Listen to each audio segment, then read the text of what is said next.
It's Bullseye. I'm Jesse Thorn. Ricky Jay died last month. He was 72. Jay was a regular guest on this show, or at least as close as it gets to a regular guest. He appeared a number of times. That's because I so admired him and his absolutely unique work. He was maybe the greatest sleight of hand artist in the world, certainly one of the greatest sleight of hand artists in the world. He was also a guy who wrote a book called Cards as Weapons, which was kind of a joke, but also not really a joke. One of his signature tricks, or I guess not tricks because it was not a trick, one of his signature skills was the ability to throw a playing card such that it embedded in a watermelon.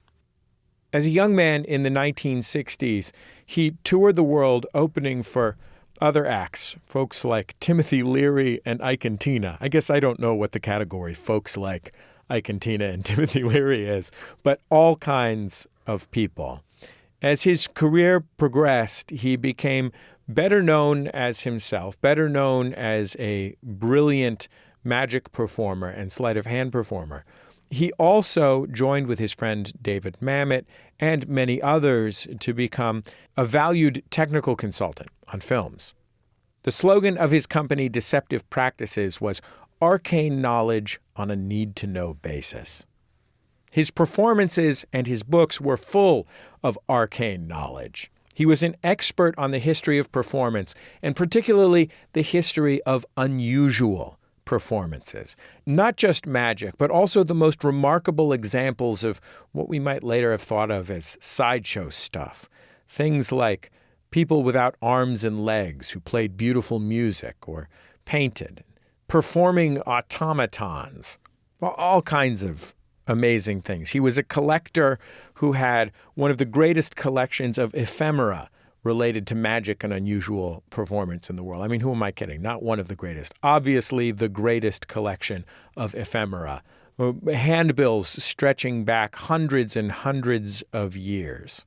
He also worked as an actor. You might have seen him in Deadwood and Boogie Nights, in many of David Mamet's films. House of Games is one of my favorites. More than that, though, he was just Ricky Jay. I mean, his books are one of the greatest treasures in my life. I bought 2 copies of his book, Learned Pigs and Fireproof Women, in the last month. And I'm talking about before I heard the sad news that he'd passed away. One I gave to my friend Elliot, and one was a first edition. I didn't have a hardcover, so I just put it on my bookshelf. He was sly and funny and brilliant and absolutely like nobody else. His handbill and flyer collection stretched back into the 17th century. And the first time that I talked to him, I mean, I can't begin to tell you how excited I was to talk to him. It was nearly 15 years ago, 2005.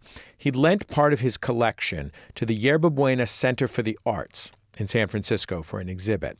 And he talked to me from, I guess my college radio station in Santa Cruz via telephone. In this excerpt, he just told me that he wasn't always a scholar in the history of magic. He was originally just interested in being a practitioner.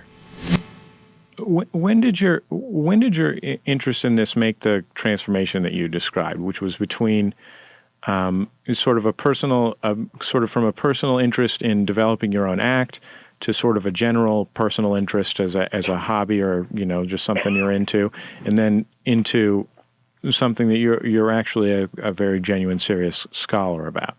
Well, I think it was a gradual transition. It never occurred to me, unfortunately, that I could study any of this in college.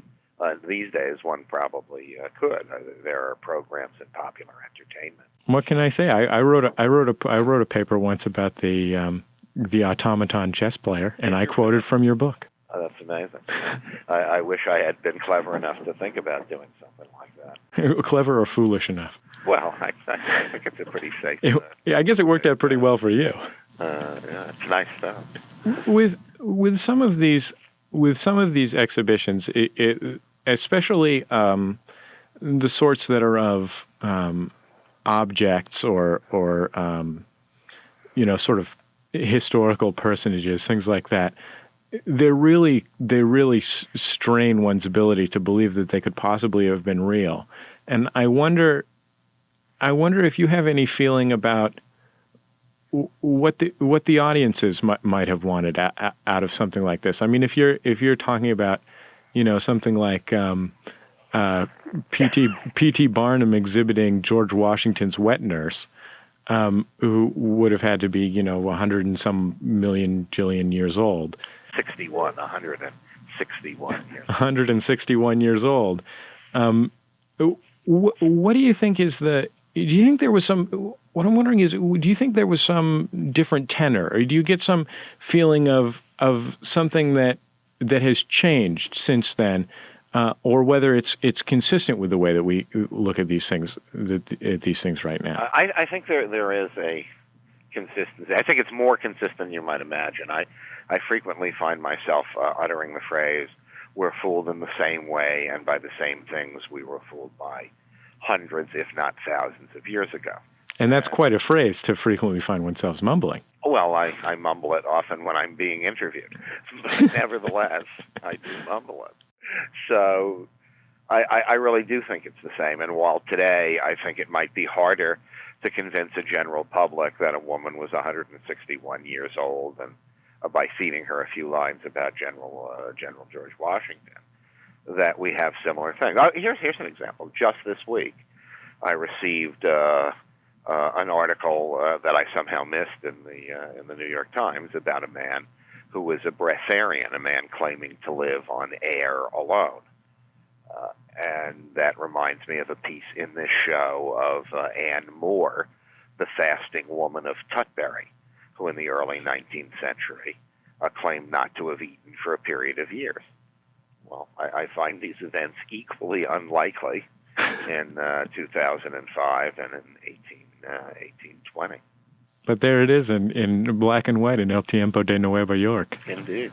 Do you? It must be exciting to find a new one. Oh, it's great fun. It's really wonderful. There are a few things that are more exciting.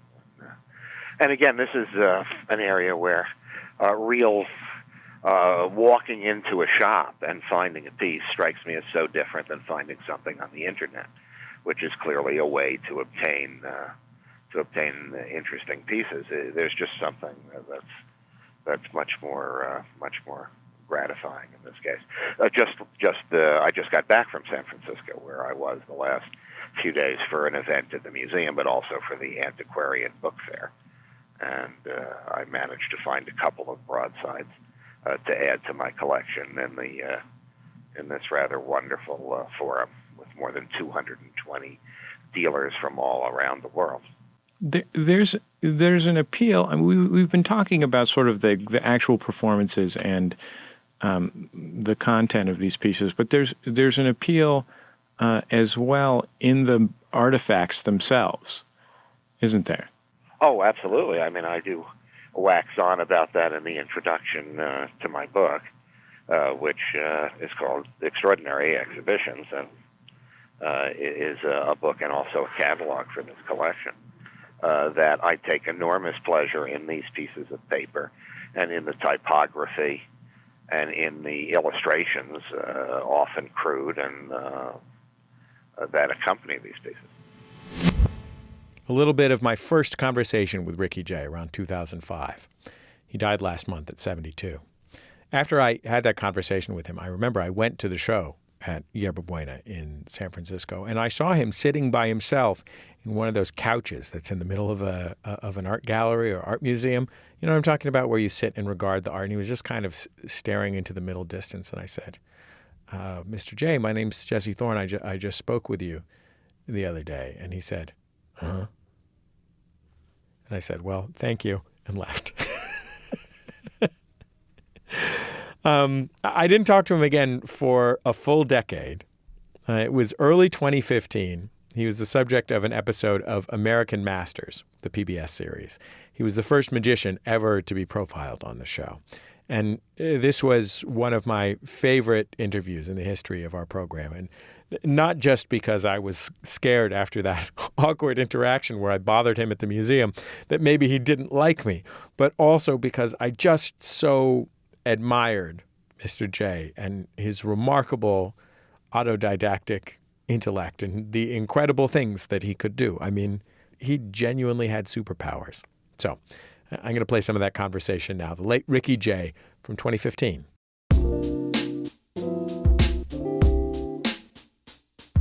Ricky Jay, welcome to the show. It's great to have you here. Thanks, Jesse. A great place to be. So, what was the first magic trick, or I guess you typically call them effects, that you ever remember performing? Oh, it was some dreadful effect.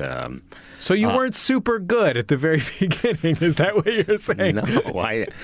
No, I was dreadful. I lived in Brooklyn, and there was a very famous seafood restaurant in Sheepshead Bay called, good God, Lundy's. Where waiters who had been there for years and years wore stripes to indicate their great service, and where people flooded on the weekends. And they had little coffee creamers, paper coffee creamers that they served with the coffee at the tables, and they could stack. And I think the first effect I ever did had something to do with stacking these little paper coffee creamers. And if that wasn't boring enough, I'm sure I had some other things of equal excitement. How did you learn to do it? Well, my grandfather was having dinner with me at Lundy's and taught me. My grandfather was a terrific amateur magician. And the great thing about growing up with him was, as skilled as he was, and his skill was considerable, his friends were some of the great magicians in the world, literally the great magicians of the world. And the piece on American Masters, the film that was made, is largely about my mentors. And the major ones, or most of the major ones, with one exception, were were men that I met as a kid in New York. Did you naturally possess the discipline requisite to master magic effects?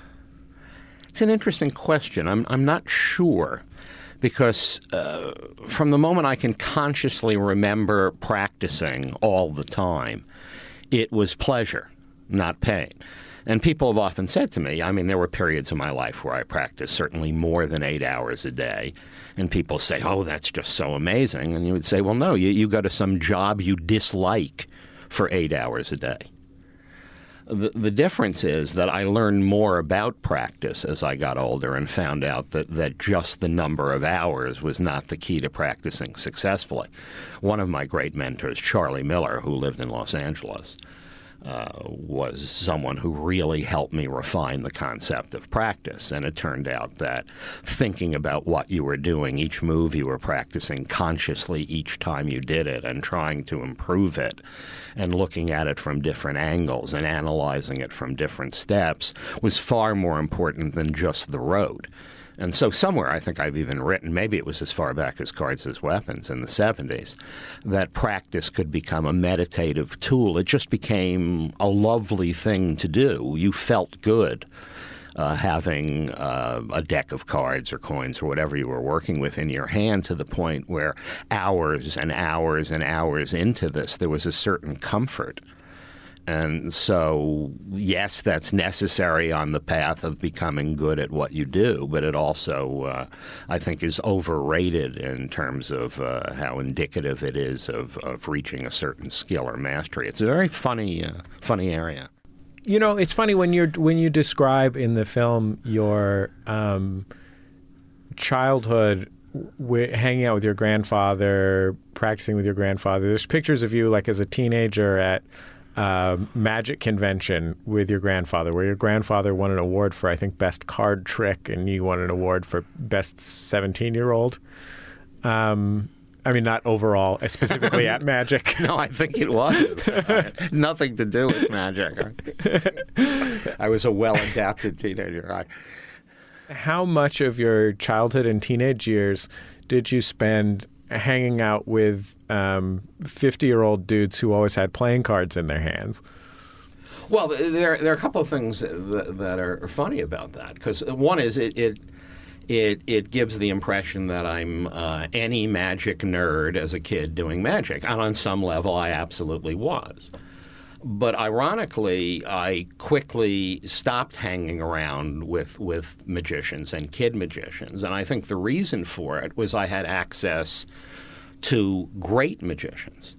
And I think if I have a rap within the magic world is that I'm pretty intolerant of mediocre performance. I mean, if somebody does something for me and they want a critique in some way, just approval, if I happen to see the show of someone, my standards are unbelievably high because the people I had around me from that early age were not good. They were great. Great. So in no way am I trying to offer some disservice to somebody who's trying to do something and show it to me. It's just that I think there's a standard.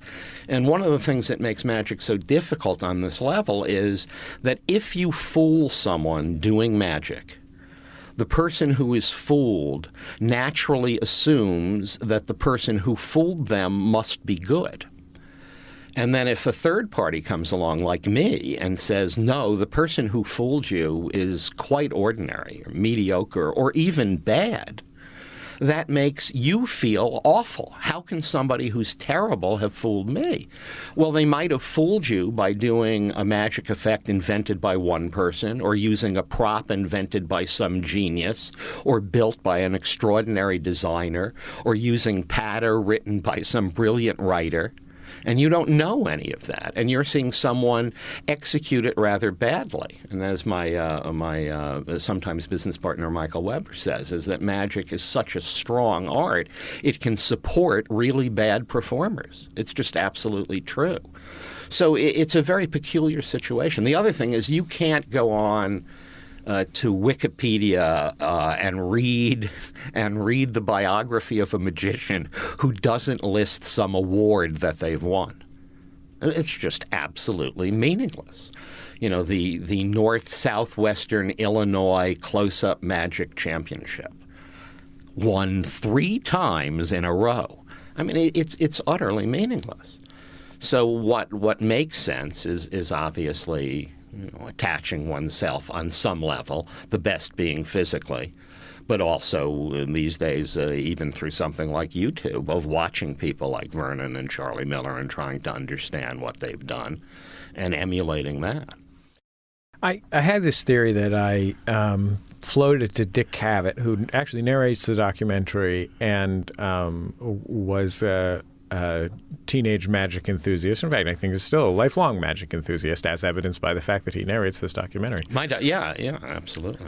That a lot of comics get started doing magic. A broad variety of performers get started doing magic, and I've always wondered if it isn't to some extent a way to engage in a sort of ritualized version of a social interaction where if you practice enough, you will have the performer will have the power. That if you can do something really cool, even if it's something very simple, by your high standards, you're a teenager, you practice every day for 6 months and you learn to do a really cool thing, then you can have this way, it's a way of interacting with people where you can predict the outcome. Well, I'll even go further and say that most of the people who do magic as kids and continue on with it do it because of severe social deficiencies, that they're often, uncomfortable kids. And there's some good things that come from that. As you say, somebody can put in a lot of work for 6 months and people take them sort of seriously, and they either use that to get better or that's a key to them doing something completely different, that they wind up with some confidence. What's bad about that is that what's bad about it is that it also starts allowing you to think that you're really good at something that you're not good at. And so that's not a great thing to happen from that time spent. When you say so really good at something that you're not good at, are you referring to magic or social interactions? Well, that's a good question, isn't it? I leave you to make up your own mind. How did your relationship to magic as a kid and as a teenager reflect your emotional state and what you wanted out of the world? Well, that's tricky. I don't really know the answer to that. I mean, I had an odd combination of this remarkable life with these great magicians and a family life that beside that was not good and that I rarely, if ever, talk about. So the conflation of those two things is a rather peculiar one. I will say this, that as much as I practiced and as much as I was on television as a kid, I mean, I wasn't good. I was a kid. And I didn't really think about doing magic for a living. I just knew it was something I always did and I was comfortable doing. And that's one of the things about doing it when you're so young, even if you're not great. You have no fear of being in front of an audience. You just do it. It's something that you do, and eventually that feels comfortable. And as I got older, it became more and more clear that it's something I wanted to do. I mean, I don't know how many kids would be in college and then go down to New York and be on The Tonight Show, which was something that I did. And then I'd go back to school. But I was also going to school, the end of the 60s and the 70s. I wasn't in a classroom. I didn't know what the hell I was doing there. I would go to a lodge, and it was called Noise Lodge, and at Cornell, and play The Temptations' Do Runaway Child Running Wild 47 times in a row, so I could hear Melvin say, "Now you're tired and hungry, you forgot to bring something to eat." Well, I wasn't exactly training myself for a career in astrophysics. So. Maybe in psychedelic soul production. Maybe you could grow up to be Norman Whitfield. I watched your act in the film from when you were a young man, when you were a young adult on the Tonight Show and stuff. And one of the things that struck me about it, it's a little goofier than your act now. Was that a choice that you felt like you were making then? Was it a choice to leave that behind to some extent? I mean, I've seen your show. It's very funny. But it's not like... Well, I don't think There's a little thought element of myself at any point as a doop-de-doop guy. But if you're talking about when I'm quite young and have very long hair and yeah, absolutely. Yeah. And there's an element of you goofing around with people. Well, seriously, I mean, that was a very big part of what I did. Did you think of yourself in 1970 as being a hippie? No, I think that's very much part of it. I didn't. I just, I just suppose. a guy who happened into the Electric Circus. Well, the Electric Circus was a wonderful play. I mean, that was probably the first psychedelic nightclub in the country. And the acts were fascinating. I mean, Michael Grando, this wonderful mime, was there, and the music acts were the Chambers Brothers and Ike and Tina Turner and Timothy Leary lecturing about acid. I mean, it was quite an amazing place, and a lot of bikers as the clientele. And I was in there performing informally, and often had people throwing punches at me and blazed on acid who would run screaming out of the club. It just was an extraordinary place to be. But I didn't think about it much as a career choice. I mean, I'm not sure how I wound up there, but I did, and I'm really happy that I did. And that probably launched me on maybe 10 years of my life in which I wound up opening for rock and roll bands or music of various kinds. It wasn't always rock and roll. It could often be old-timey music or jazz. But I think I was the first magician who ever worked in that arena. What is it like to be a magician, and particularly a sleight of hand artist, a close-up magician, opening for like the Nitty Gritty Dirt Band or whatever? Well, it was unusual, and less so for the nitty-gritty dirt band than for the B-52s, which was, I think, the last of those things that I ever did. I remember people. This was for Bill Graham in San Francisco. It's the only time I worked for him. And I remember people, my agents thinking I had to accept this job and me knowing this was a really bad idea. And people baring their chests, literally opening up their shirt fronts to their bared chest as I was throwing cards, yelling, hit me, wanting me to throw cards at them. And eventually me reaching the point of enough frustration that I did throw cards and managed to even draw blood with people who seemed to be very pleased by that result. And it was not clear to me that I needed a new direction for my own career. So all of the work that you've done has involved deception in one form or another. It's kind of honest deception. But I don't know. My dad once told me this story, just sort of offhandedly. He mentioned to me, I used to play poker a lot.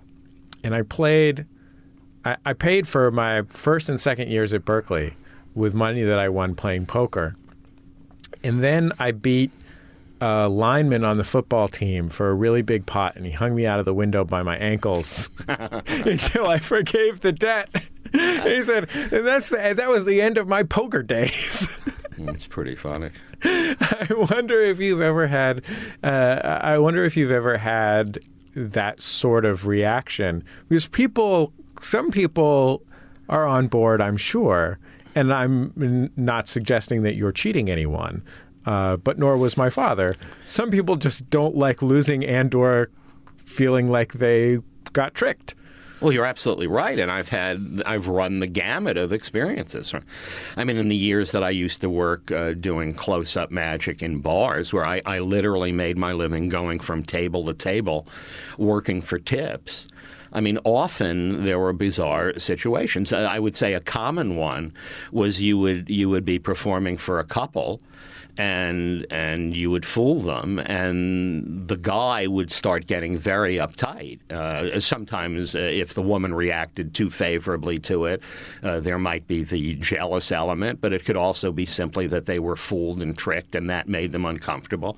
And I really did have people throw punches at me and throw glasses of liquor, throw drinks at me. And, it was all part of what happened. I worked in a bar a lot in those years, and I learned a lot.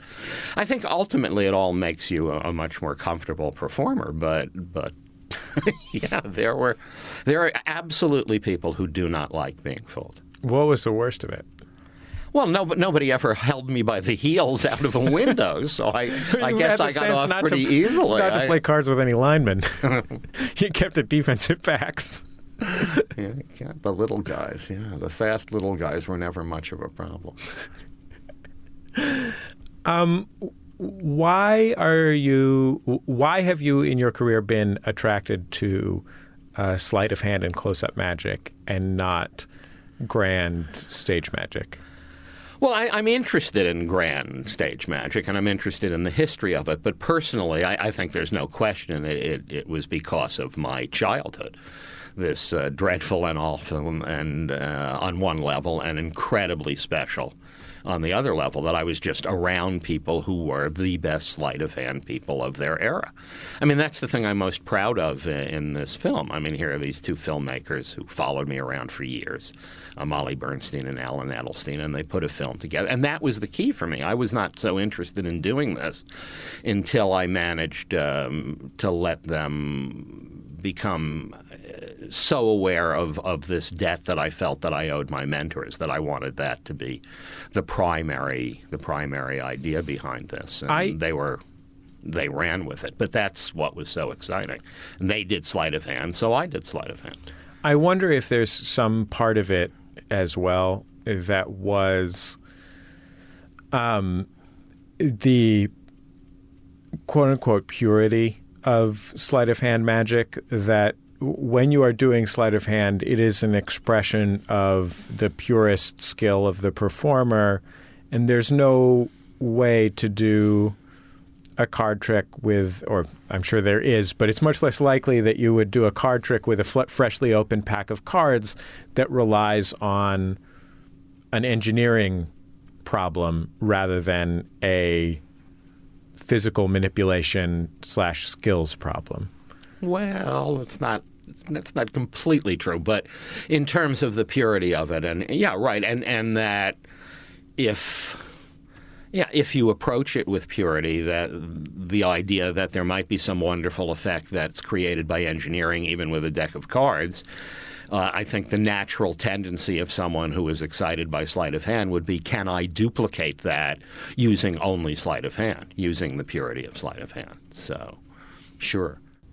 One of the things you talk about in the film when you're talking about particularly the magicians that your grandfather introduced you to as a kid was noting these particular elements of performance that weren't necessarily a specific effect. And I think I imagine that it would be easy as an acolyte of magic to get involved in a kind of transactional thing, which is like you learn about a thing, you figure out how to do it, you practice until you can do it. And your approach seems to be heavily tilted towards a more holistic view of the performance. Well, I'm not sure.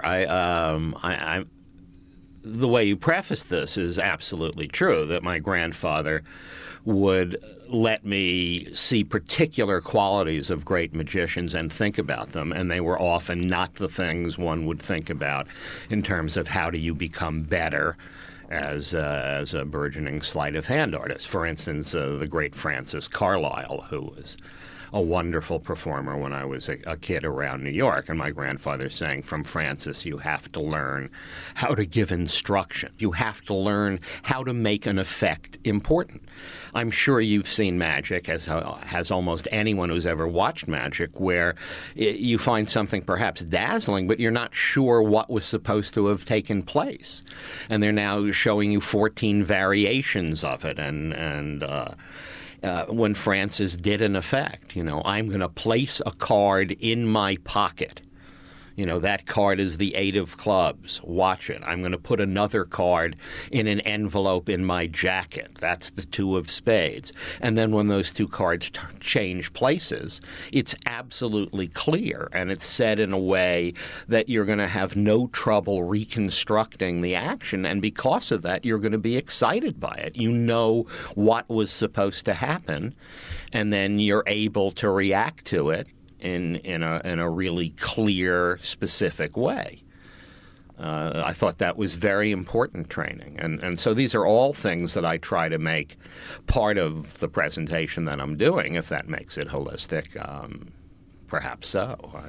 I guess I imagine that the performance of magic in some ways is a melding of sort of scientific and engineering ideas with more humanities-oriented ideas. That, part of it is the mechanics of making something happen and having the self-discipline to rehearse those mechanics so extensively that you can pull off something that's incredibly difficult to pull off mechanically.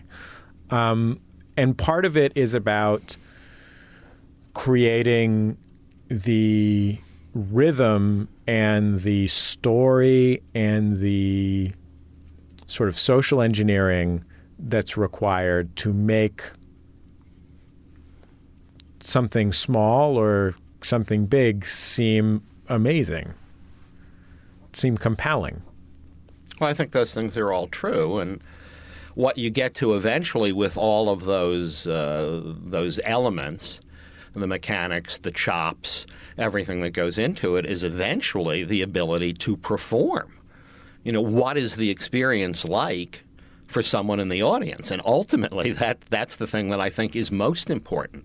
All of these other things are simply tools, including how the effect is done. Even that is not the most essential thing.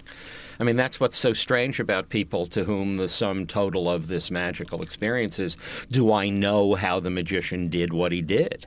Shouldn't even matter on some level. It's ultimately, if you've gone to the theater or wherever it is that you happen to be watching this, which could be your own house or a local pub, it doesn't much matter. What is that experience like? And that's the real essence. And so the performance in no way can be underestimated. If anything, it's got to be just the opposite. I mean, nothing would be more exciting for me than the thought that if I did something, somebody might remember this, for weeks or months or even for the rest of their life. That's what's important. What would you like an audience to leave your show having experienced or having gained? Well, I think mostly just that feeling of entertainment, having felt entertained. And I think laughter is the other thing that's so great, that it's not so much I was fooled and I'm constantly, and because I was fooled, I'm worried that this man may get into my head, or be able to somehow affect my life on some peculiar level, but rather that being fooled might make me laugh, and hearing some story that was exciting might make me think about that story again in a similar circumstance. I mean, I think that's what I'm looking for as a performer. Deception, taken on the whole, is usually seen as a negative thing in the world. You've sort of dedicated your life to it. I wonder if you have dedicated your life to it because you want to have power over a demon, or if you've dedicated your life to it because you think there's some untapped well of goodness and value in it. It's a great question, but I don't think I could go as far as to say I think there's some untapped well of goodness. I'm really intrigued by it. And I suppose if I had to come up with a one-word description of what I'm interested in, and I do think I have a broad range of interests. If someone said you had to choose only one word, I might say deception. I found last night that I was... for a book I was writing, I was doing some research, and I was describing a man who I'm very interested in, who lived from, this is what the book is about, from 1674 to 1739, and describing what he did. And at the same point, I ran across a description of a centaur apparently appearing in London shortly after that, in the middle of the 18th century. And, well, I got incredibly intrigued. I had seen one reference to this years before. And suddenly, in an era where Google exists, and I really, really have mixed feelings about such a thing, to the point where a book like Learned Pigs and Fireproof Women, which you were so kind to do a piece on not so long ago, my first fairly serious history of unusual entertainers, where I'm talking about deceptions of various kinds, I find this playbill, and I'm saying that was written in an era pre-Google, long before Google, and you can have access to interesting materials. And I was able to immediately search some 18th century records. This was last night at 3 a.m. And found an advertisement in an 18th century newspaper for the arrival of the centaur in London.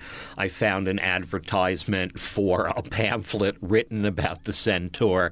I found the pamphlet written about the centaur. I read the pamphlet written about the centaur. This half man, half horse. And then I found the man who wrote this, a fellow named Richard Bentley, and it was a complete hoax. Well, how could it have been otherwise? But the idea that it was written as a hoax. Are we breaking the story that there's no such thing as centaurs? Well, we're on the cutting edge here, Jesse. I think perhaps we are.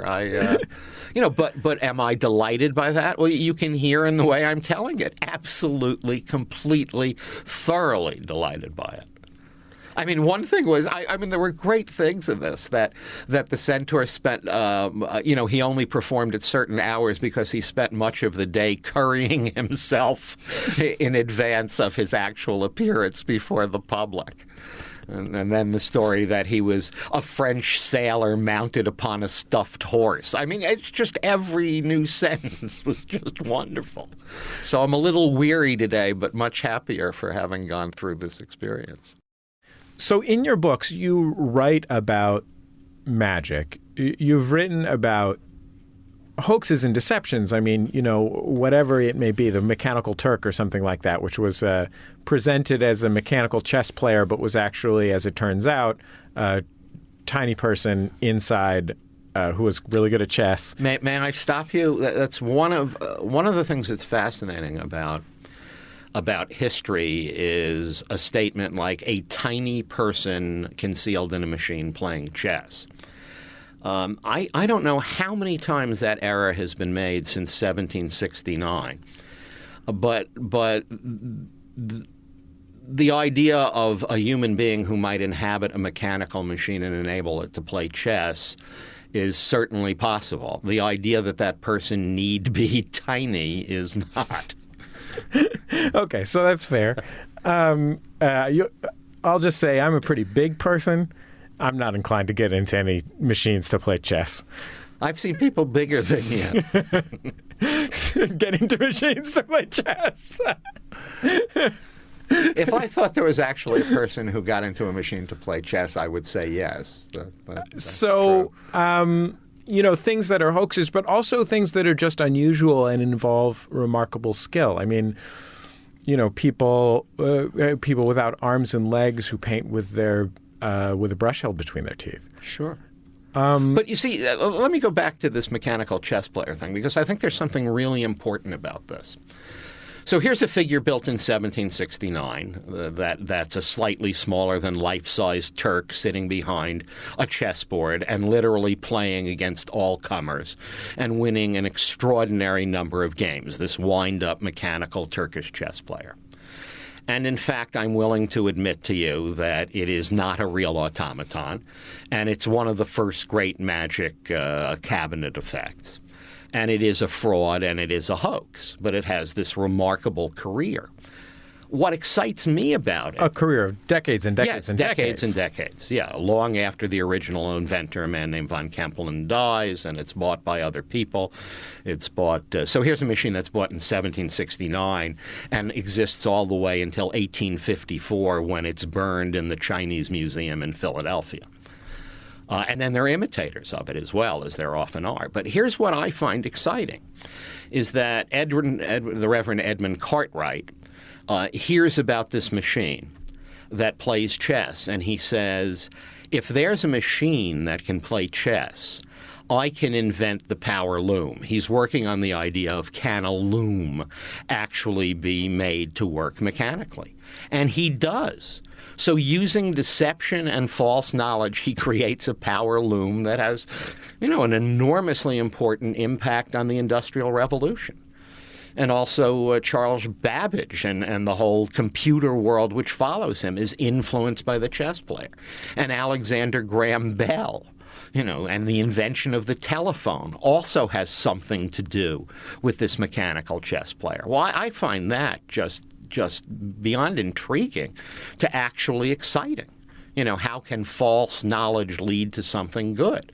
Well, you were saying before, can deception ever lead to something good? Well, maybe the answer should be changed to yes.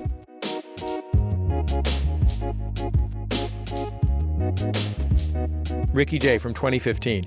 The American Masters episode about Ricky is called Ricky Jay, Deceptive Practice.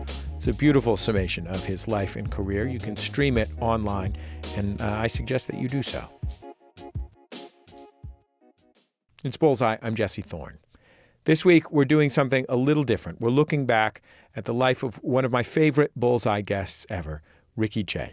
He died last month at the age of 72. He was an actor and a magician, one of the greatest sleight of hand performers who ever lived, and also, perhaps most importantly, a man who could pierce a watermelon with a playing card. He was also the author of a bunch of books, including many about the history of magic and unusual performance. The books he wrote focused on overlooked figures, the people nearly forgotten by history, who he found through his extraordinary research. The last time I had him on the show was in 2016. He had a new book out at the time about Matthias Buchinger. Buchinger was an artist and calligrapher, born without hands or feet, and only 29 inches tall. The book was named after Buchinger's billing. It was called Matthias Buchinger, the Greatest German Living.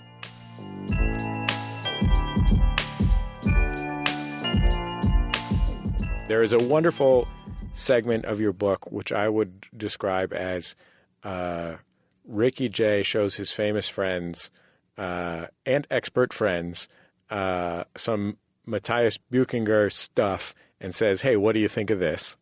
What did you settle on as far as your feeling about how these pieces were created? Well, I'll go to that in a sec. I think first, I do have some friends who are well-known artists, and the reason I was asking them for their opinions on Buchinger is because they're well-known artists. That was the point of that. And they're widely varied. And they had different views, and I do find what they had to say exciting. So these are people that go from Art Spiegelman to Eric Fischel and April Gornick and Tom Sachs and David Hockney. And I mean, the list goes on not much longer than that, but to have people commenting on how they think he made these drawings. And the reason for that is probably the first question anybody asks me. And it's very much like, how did he do this trick? It's very much like the question asked the magician, not about the beauty of it or the context of it or how he learned it, but how, in fact, someone was capable of doing calligraphy this tiny. And most people naturally go to the next, the seeming answer to that, which is he must have used magnification. If, in fact, one needs magnification to see the piece, wouldn't one need magnification to create the piece? And I think of the people that I asked, most of the people who had a real knowledge of calligraphic skill were more inclined to think that he did not use magnification. And I should say, and this is emphatic, that I have never come across a single document that ever says that he's using magnification in his ability to create these pieces. I mean, one of them seems like it is, and it's one that you would actually have a unique insight into as a performer relative to David Hockney, for example, is simply that as soon as he introduces magnification, it's a less cool show. Well, I would say that I kind of disagree with that because I'm a great believer in what Hockney talks about magnification in terms of painting. He's written an awful lot about that. That the idea that early artists, Van Eyck and many people that he writes about, used magnification doesn't, to me, take away from the beauty of their art whatsoever. The difference is that the beauty that we're talking about in Buchinger's case, in this specific case, is in fact the size of what he was able to render, and that's what makes the argument different in both cases. You write in the book that you fell not that long ago and broke a rib and some stuff in your hand and wrist. I know that the kind of performance that you do involves incredibly long-term, diligent practice, like everyday practice at a very small scale with both hands. What was it like for you when that happened? Well, it was pretty frightening. I had a titanium plate and 7 screws placed in my wrist and had to have a second operation after that. But it did allow me, I think, to get a little closer to Buchinger in the sense of realizing that there were some things I had to rethink. It wasn't simply a matter of being able to do everything I've done before, but I think realizing, as I probably will be unable to do everything I've done before, I certainly am going to be able to do a great deal of what I did before, that I have to approach things in a slightly different way. I have to rethink them. And I believe that that's what Buchinger did when he approached the cups and balls, that his method for lifting a cup and revealing a live bird would be quite different than the method of someone who wasn't conformed as he was. Had you ever gone an extended period of time without practicing, say, just working with a deck of cards? That's I realize no one's asked me that before. No, I'd have to say I haven't, and that's maybe one of the strangest things now. That I'll actually leave the house occasionally without a deck of cards in my pocket. Oh, I do have one now, but. For many years of my life, I wouldn't leave. Also, of course, they were my chosen method of self-defense. If I were attacked on the street, that's what I'd want to have with me. So, what have you been able to regain and regain less? It's hard to say in terms of percentage. I've never really thought about that. But the cards don't feel as good as they should in my hand all the time. And I realize that practice of that kind of duration often has more to do with comfort than it does with a specific skill. We're into a very specific area about practice and how one practices, and are they actually trying to make each time they perform something better or to understand it in fuller context. And I think that's important in terms of improvement. But I also think that there's a certain amount of pleasure derived from simply having an article that you're comfortable with in your hands. And I think in Cards as Weapons, I actually joke about a deck of cards being a meditative tool, but it's not that much of a joke. There really is some genuine comfort that comes from that. One of the things that this book is about, above and beyond it simply being about Buchinger the man, is about you and this kind of lifelong pursuit that you've had of these little scraps of information. And when I say little scraps of information, I guess I mean it literally often, about this man and his life. I wonder if you could tell me the furthest you've gone to acquire something in your really extensive collection. I mean, not the literal furthest, but what is the most you have done to get a thing? I don't think I can reveal those machinations. Well, I was talking to this stranger on a train. Exactly. Exactly. Well, I mean, there are stories that I tell in the book. Well, for instance, I'm happy to tell you the story of the first piece I acquired, which was from the magician Melbourne Christopher that we spoke of earlier. Christopher, as I mentioned, was friends with my grandfather, and he was quite a formal fellow. I remember the first time I said to him, Mr. Christopher, I'm really interested in Matthew Buchinger, and do you think it would be possible for me to come over and see your collection, and particularly the pieces relating to Buchinger? And he said, I'm kind of busy this year, Ricky. I managed to overcome that, which in itself may answer your question. But eventually, by calling him every time I came back to town, he did invite me over, and we renewed our friendship from when I had been much younger, and at the time I'm guessing I was in my 20s. I happened to get a job performing in the Shakespeare Festival in Central Park. It was actually my first acting job. I was hired initially as a consultant to do a levitation of Titania from the Bower in Midsummer's Night Dream. And I was also offered a role in the play.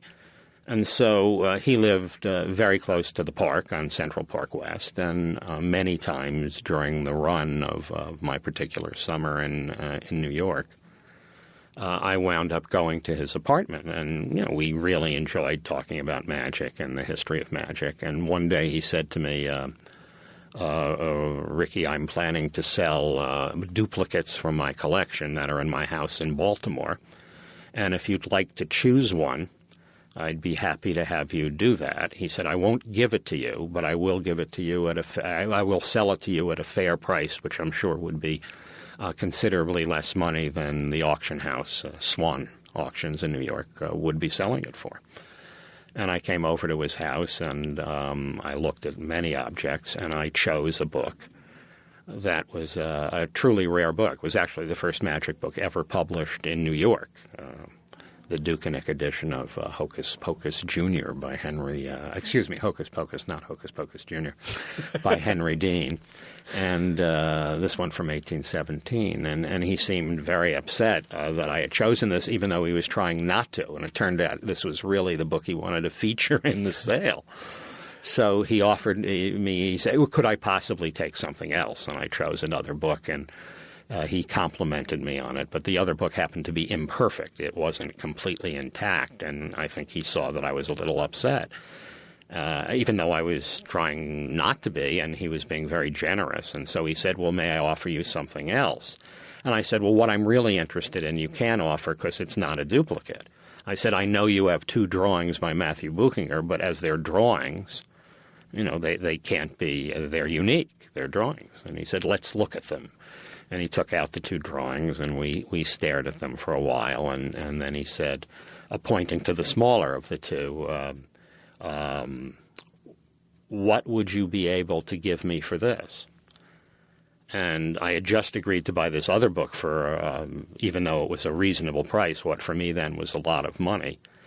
And I blurted out a figure which was incredibly small. I mean, I can tell you, I said $50. And he looked horrified, and he said, is that all you think it's worth? And I said, no. You asked me what I could afford to pay. And I should mention at this time that I was making, I think, $90 a week in the New York Shakespeare Festival and living on a friend's couch on 37th Street under a sign which said, we do not lease to theatricals. And I just didn't have money. And he said, could you make it 75? And I said, of course. And he went out of the room and came back with the piece, and he then put it between the hard covers of another book, which was actually quite a desirable book, a biography of the magician Robert Heller. And he put it in this other book and handed it to me and said, a stiffener, to keep the piece, the drawing on vellum, from being in any way mangled. And that's how I got my first Buchinger drawing. It seems to me that part of the appeal of collecting and part of the appeal of learning magic, at least as you've described it to me and have described it elsewhere, is that kind of small-scale, intimate relationship with someone else who really loves this thing that you love. Like whether it's 65 Mustangs or whatever. Mm-hmm. But that there's so many stories in this book that are about, I went over to this guy's apartment so he could show me his stuff. Yeah, it's true. It's true. Yeah, collecting is, on some level, it's the same whether you're meeting with someone who's an expert in the field, in sleight of hand, and then someone who doesn't perhaps perform magic at all. Certainly the vast majority of people who collect these rarities are not performers. But they can often exhibit extraordinary passion about them, and you do wind up in these tiny little worlds where you're discussing this utterly arcane material.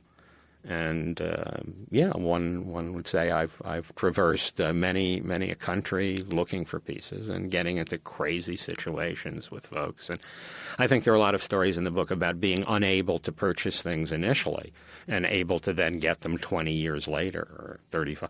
The story about the Melbourne Christopher and the 2 pieces that he had, the one that he sold me then, literally a couple of weeks before I finished the book, I was actually able to obtain the other piece, which had eluded me for 35 years. Do you find that when you are reading about these people who put on these elaborate and unusual forms of performance, that admiration is one of the main feelings you have towards them, even when the performances can lean towards the absurd or the ridiculous? Yeah, I think I'm more inclined to enjoy them when they lean towards the absurd or the ridiculous. But sure, yeah, absolutely. Well, there are these lovely verses describing Buchinger in the book, and we talked briefly before we came in here, and you have a clear favorite, and even know a bit of it. And I wonder if you might recite what you can. Well, it's from a broadside that may indeed be unique, and it's called Matthew Buchinger, The Greatest German Living, hence the title of my book. And I'll see if I can remember enough of it to make some sense. See gallants wonder and behold this German of imperfect mold. No legs, no feet, no art, no hands, but all that art can do commands. First thing he does, he makes a pen. Is that a wonder? Well, what then? Why, next he writes and strikes a letter. No Elzevirian type is better. Upwards, downwards, backwards, forwards, in short to every compass point, though shortened at the elbow joint. The foliage round it he displays does more our admiration raise. For hair figures, to the eye they pass, but their letters through a glass. Thus he with double art can write, at once to please and cheat the sight.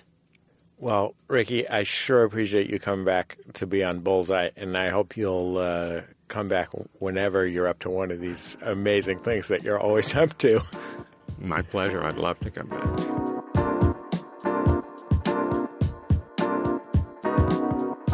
Ricky Jay from 2016. The book we were talking about is called Matthias Buchinger, The Greatest German Living.